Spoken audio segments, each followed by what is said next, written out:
Sampai saat ini, sebanyak 137 pengungsi Rohingya yang mendarat di Aceh Timur sejak Kamis 1 Februari lalu masih bertahan di kawasan pantai Kuala Pari, Kecamatan Sungai Raya, Kabupaten Aceh Timur.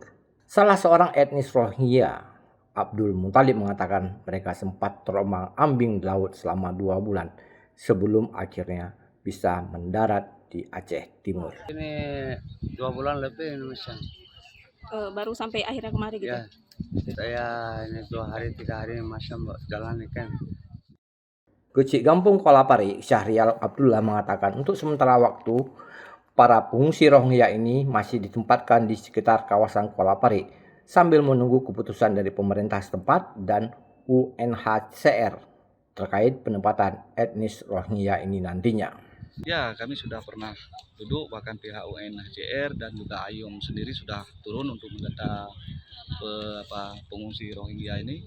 Sudah didata berapa orang dan dari mana asal mereka, juga umur mereka, dan berapa orang yang mempunyai keluarga di sini. Hanya sebatas itu. Untuk ke depan kita masih menunggu komunikasi dengan baik UNHCR dan juga AYOM maupun pemerintah daerah. Seperti diketahui sebelumnya, masyarakat Kuala Pari sempat menolak kedatangan imigran Rohingya tersebut di wilayah mereka dan akan memulangkan kembali ke laut. Dari Aceh Timur, Selino Vita melaporkan untuk Puja TV Aceh.